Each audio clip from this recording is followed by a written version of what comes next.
warahmatullahi wabarakatuh.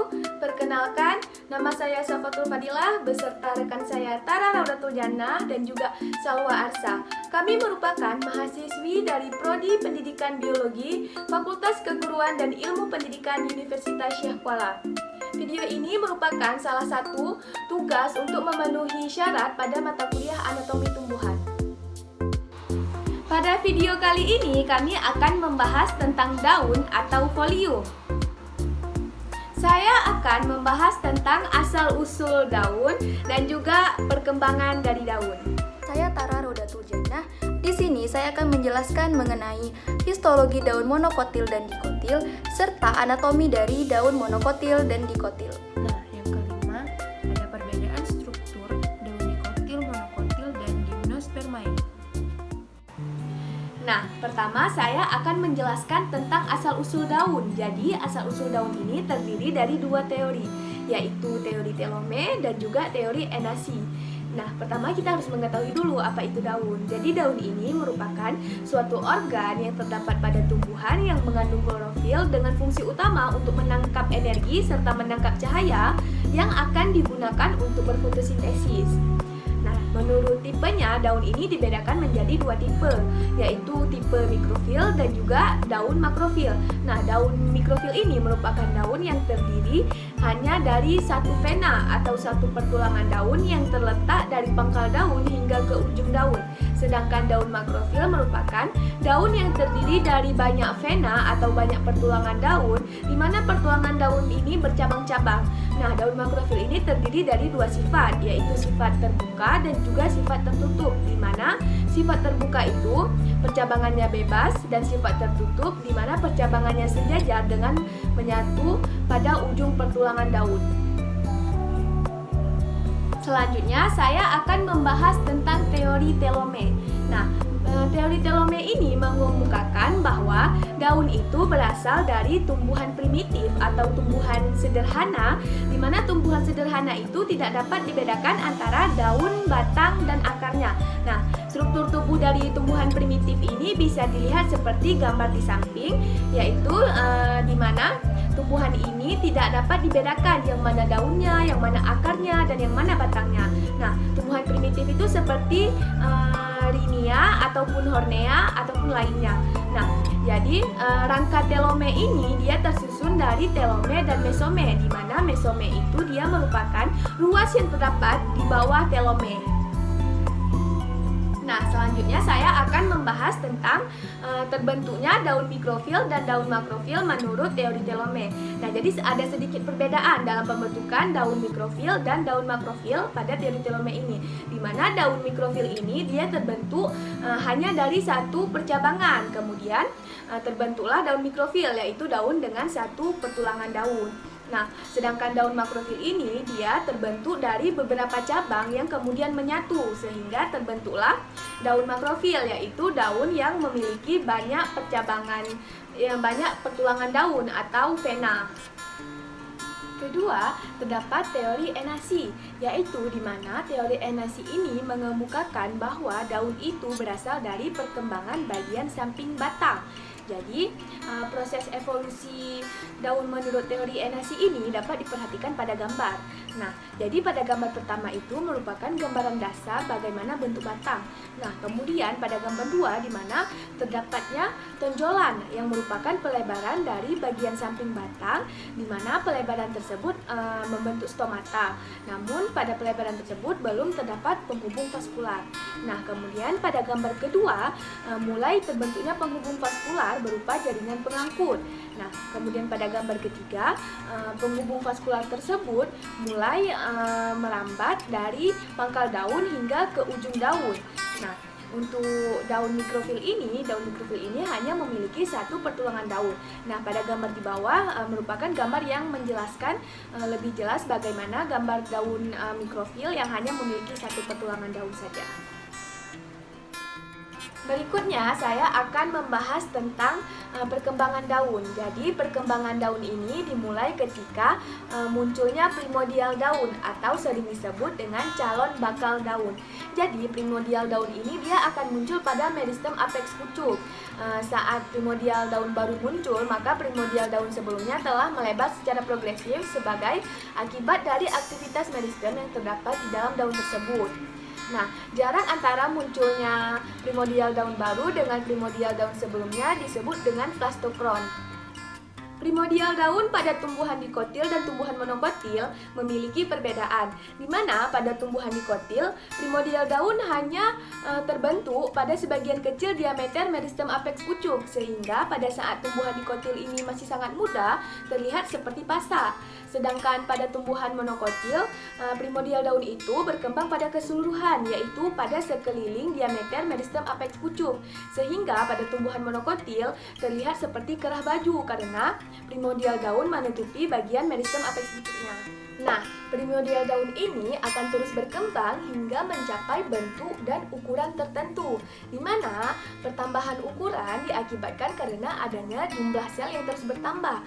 Karena jumlah sel yang terus bertambah, maka ukuran daun pun ikut terus berkembang. Sedangkan bentuk daun dipengaruhi oleh pembelahan sel serta pembesaran sel, di mana pembelahan sel pada daerah-daerah tertentu dari meristem daun itu berbeda-beda, sehingga munculnya aktivitas diferensial yang menjadi penyebab bervariasinya bentuk daun. Nah, pada awal perkembangan daun, aktivitas dari meristem daun menyebabkan pemanjangan daun. Nah, untuk pemanjangan daun berikutnya diakibatkan karena adanya aktivitas meristem interkalar. Sedangkan untuk pelebaran daun dapat terjadi apabila terdapat meristem tepi yang aktif dalam pembelahan sel. Nah, jika aktivitas meristem tepi ini terbatas hanya pada daerah-daerah tertentu, maka akan terbentuk daun dengan bentuk membagi menyirip atau majemuk menyirip. Selain itu, bervariasinya bentuk daun juga diakibatkan karena kematian sel pada daerah-daerah tertentu pada perkembangan daun. Nah, hal ini menjadi dasar dalam pembentukan basal daun, ujung daun, tepi daun, serta bentuk geometri daun yang berbeda-beda. Proses perkembangan daun yang lebih rinci dapat diperhatikan melalui gambar ini, di mana pada gambar ini terdiri dari 3 tahap proses perkembangan daun, yaitu ada pembentukan primordial daun, pembentukan sumbu daun, dan pembentukan helaian daun. Jadi pada gambar A merupakan gambaran pembentukan primordial daun, yaitu terdapatnya tonjolan sebagai penyangga daun. Pada gambar B merupakan gambaran terbentuknya sumbu daun. Jadi primordial daun terus berkembang, tonjolan tadi terus berkembang lebih tinggi dan membentuk tonjolan seperti kerucut yang disebut dengan sumbu daun. Nah, pada gambar ketiga merupakan terbentuknya helaian daun, di mana primordial daun dan sumbu daun terus berkembang dan melebar hingga membentuk seperti kerucut ke arah meristem apex pucuk. Nah, jadi pada primordial daun terdapat meristem apikal yang terletak di ujungnya, sedangkan pada sumbu daun terdiri dari 2 meristem marginal yang berhadapan. Untuk pembahasan berikutnya akan dijelaskan oleh rekan saya, yaitu Tara Raudatul Jannah. Assalamualaikum warahmatullahi wabarakatuh. Saya Tara Raudatul Jannah akan melanjutkan presentasi dari rekan saya sebelumnya, yaitu Safatul Fadilah. Di sini saya akan menjelaskan mengenai histologi daun monokotil dan dikotil serta anatomi dari daun monokotil dan dikotil. Oke, pertama saya akan menjelaskan mengenai histologi daun. Sebenarnya apa itu histologi daun? Histologi daun adalah ilmu yang mempelajari tentang asal-usul perkembangan jaringan pada daun. Nah, histologi pada daun ini terbagi menjadi 3 tipe. Yang pertama dorsiventral 1, tipe dorsiventral 2, dan tipe isobilateral.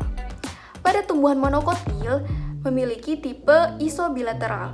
Pada tumbuhan dikotil memiliki tipe histologi daun dorsiventral, baik itu dorsiventral 1 atau dorsiventral 2. Nah, ini adalah diagram yang menunjukkan tipe histologi daun dorsiventral 1. Mengapa tipe ini disebut tipe dorsiventral? Karena pada tipe ini lapisan atas dan lapisan bawah pada daun tersebut dapat dibedakan. Nah, pembentukan jaringan pada daun ini pertama kali diawali oleh meristem marginal atau meristem samping atau meristem tepi pada batang. Nah, meristem ini akan berkembang ke arah luar atau ke arah atas membentuk meristem marginal dan berkembang ke arah dalam atau ke arah bawah membentuk meristem submarginal. Kedua meristem ini nantinya akan terus berkembang hingga membentuk jaringan dewasa.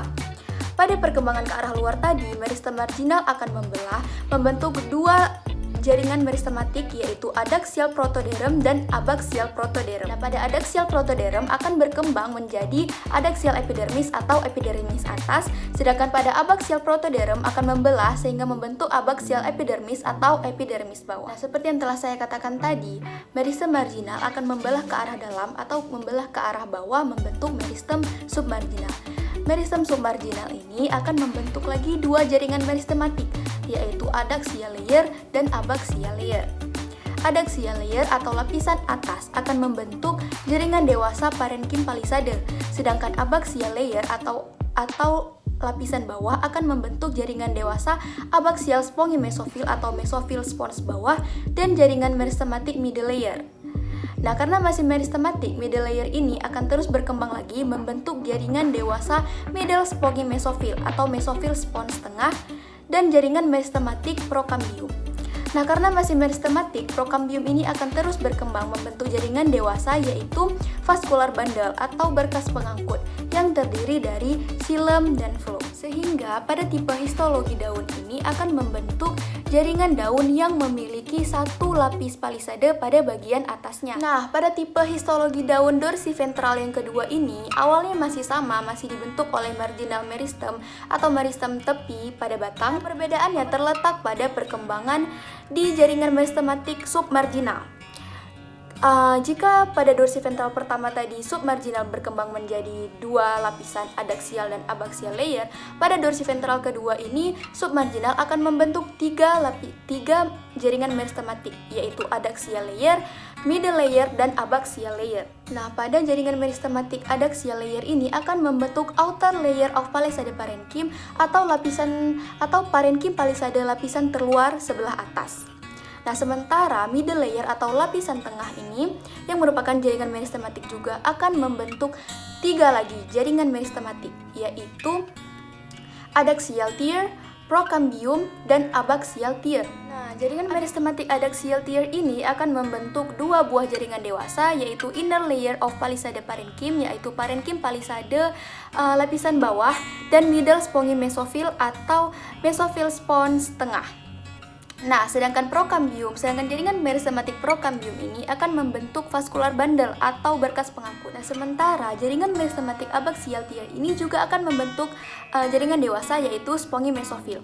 Nah, perbedaannya spongy mesofil yang dibentuk oleh abaksial tier dengan adaksial tier tadi, pada middle spongy mesofil yang dibentuk oleh adaksial tier, spongy mesofil ini berada di tengah jaringan daun.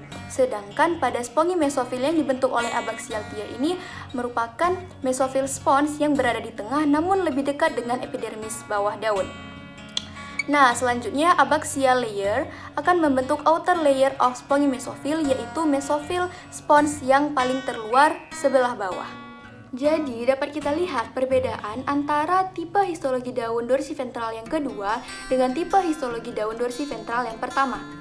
Pada histologi daun dorsiventral yang kedua ini, jaringan palisade terdapat lebih dari satu lapis jaringan palisade. Sementara pada dorsiventral yang pertama tadi, jaringan palisade hanya satu lapis.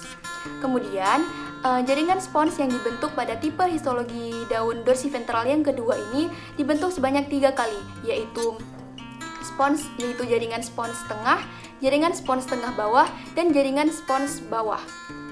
Sedangkan pada dorsiventral yang pertama tadi, jaringan spons hanya dibentuk sebanyak 2 kali, yaitu jaringan spons tengah dan jaringan spons bawah.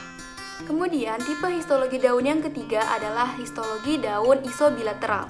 Tipe ini dimiliki oleh daun monokotil, yang mana lapisan atas dan lapisan bawahnya itu tidak dapat dibedakan, sehingga lapisan atas dan lapisan bawahnya itu sama. Yang membedakan tipe isobilateral ini dengan tipe histologi daun yang lain yaitu perkembangan pada jaringan meristem submarginalnya. Pada jaringan meristem submarginal di isobilateral ini membentuk dua jaringan meristematik yaitu adaksial layer dan abaksial layer. Nah, jaringan meristematik adaxial layer ini atau lapisan atas akan membentuk adaxial mesophyll layer dan midrib thickening bundle sheet. Adaxial mesophyll layer adalah lapisan mesofil sebelah atas, sementara midrib thickening bundle sheet adalah penebalan yang terjadi akibat jaringan yang menyelubungi berkas pengangkut. Nah, adaxial layer ini selain membentuk jaringan dewasa juga membentuk jaringan meristematik, yaitu central layer dan procambial strands. Central layer dan procambial strands ini akan membentuk central mesophyll, vascular bundle, dan bundle sheet. Central mesophyll adalah mesofil tengah, sementara vascular bundle adalah berkas pengangkut, dan bundle sheet adalah jaringan yang menyelubungi berkas pengangkut tersebut. Selanjutnya, jaringan meristematik abaxial layer atau lapisan bawah juga akan membentuk jaringan dewasa, yaitu bundle sheet dan abaxial mesophyll layer. Bundle sheet adalah jaringan yang menyelubungi berkas pengangkut, dan abaxial mesophyll layer adalah lapisan mesofil bawah. Nah, jadi dapat kita lihat perbedaan yang membedakan tipe histologi daun isobilateral ini dengan tipe histologi daun dorsiventral, yaitu perbedaan yang sangat mencolok adalah pada tipe histologi isobilateral ini tidak memiliki jaringan palisade. Maka daun pada monokotil tidak memiliki jaringan palisade. Selanjutnya, perbedaan yang mencolok lain adalah terdapat penebalan pada berkas pengangkut. Nah, penebalan ini terjadi akibat jaringan sklerenchyme yang menyelubungi berkas pengangkut xilem dan phloem, sehingga terjadi pengerasan pada ibu tulang daun pada daun monokotil. Sedangkan pada dikotil tidak terjadi pengerasan pada berkas pengangkut. Nah, akibat dari perbedaan histologi daun tersebut dapat kita lihat di sini perbandingan struktur daun monokotil dan dikotil. Nah, kita lihat di sini pada daun dikotil memiliki jaringan palisade, sementara pada daun monokotil tidak memiliki jaringan palisade, hanya memiliki jaringan spons atau jaringan bunga karang. Selanjutnya, pada daun dikotil memiliki berkas pengangkut yang tersebar atau tidak beraturan, sementara pada daun monokotil berkas pengangkut tersebut tersusun sejajar dan berbaris. Ini disebabkan karena berkas pengangkut terletak pada pertulangan daun, sementara pertulangan daun dikotil dan monokotil itu berbeda. Pada monokotil, pertulangan daun monokotil itu sejajar, sementara pada dikotil pertulangan daunnya itu berbentuk jaring atau jala, sehingga susunan berkas pengangkutnya pun berbeda. Nah, selanjutnya saya akan menjelaskan mengenai perbedaan anatomi daun pada daun monokotil, daun dikotil, dan daun pada gymnospermae. Nah, berikut adalah contoh gambar anatomi pada daun dikotil. Di sini saya mengambil contoh anatomi pada daun anggur dan anatomi pada daun jeruk. Kedua tumbuhan ini sama-sama merupakan tumbuhan dikotil, namun terdapat perbedaan pada anatomi daunnya. Nah, terlihat di sini anatomi daun anggur dari atas ke bawah, yaitu lapisan epidermis atas, jaringan palisade, jaringan spons, kemudian lapisan epidermis bawah dengan stomata pada lapisan epidermis bawahnya. Sedangkan pada anatomi daun jeruk ini, yang membedakannya dengan anatomi daun anggur tadi adalah memiliki jaringan palisade 2 lapis. Seperti yang telah saya jelaskan tadi, ini disebabkan oleh histogenesis atau histologi daun yang berbeda. Nah, daun anggur tersebut dibentuk oleh tipe histologi daun dorsiventral yang pertama, sedangkan pada daun jeruk ini dibentuk oleh histologi daun tipe dorsiventral yang kedua. Nah, kemudian pada anatomi daun dikotil ini, berkas pengangkutnya diselubungi oleh jaringan kolenkym, yaitu jaringan muda, sehingga tidak terjadi pengerasan pada pertulangan daun pada daun dikotil. Nah, kemudian kita lihat pada anatomi daun monokotil. Di sini saya mengambil contoh daun jagung. Di sini dapat kita lihat perbedaan yang paling mencolok adalah berkas pengangkut yang tersusun sejajar dan berbaris. Seperti yang telah saya jelaskan tadi, perbedaan ini disebabkan karena pertulangan daun monokotil yang sejajar.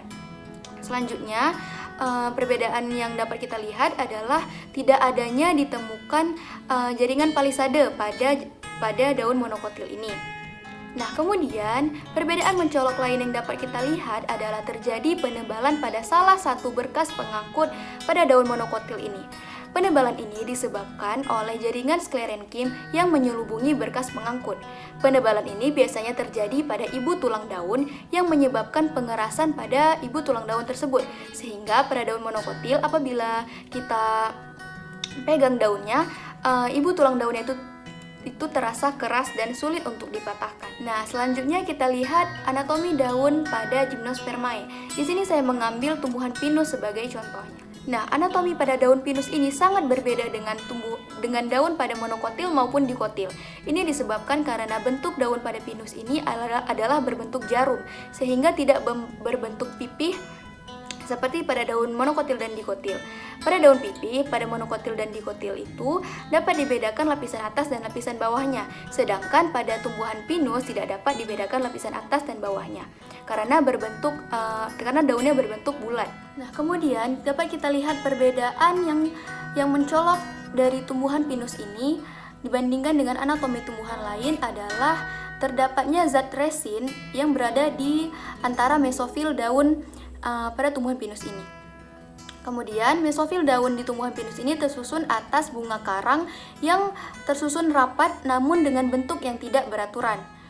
Nah, kemudian hal lain yang menyebabkan perbedaan antara anatomi daun pinus ini dengan tumbuhan lain adalah adanya lapisan endodermis yang letaknya ini berada di bawah jaringan mesofil.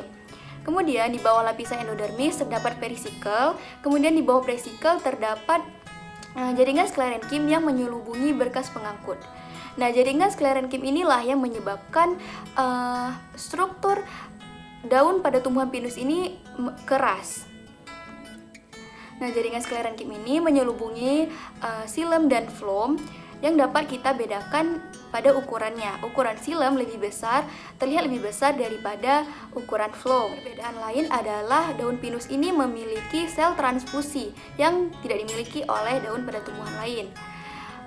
Lalu daun pada tumbuhan pinus ini dilapisi oleh zat kutikula.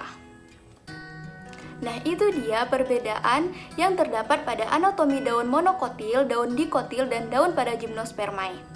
Materi selanjutnya akan dijelaskan oleh teman saya Shalwa Arsa. Terima kasih. Nah, yang kelima, ada perbedaan struktur daun dikotil, monokotil, dan Gymnospermae.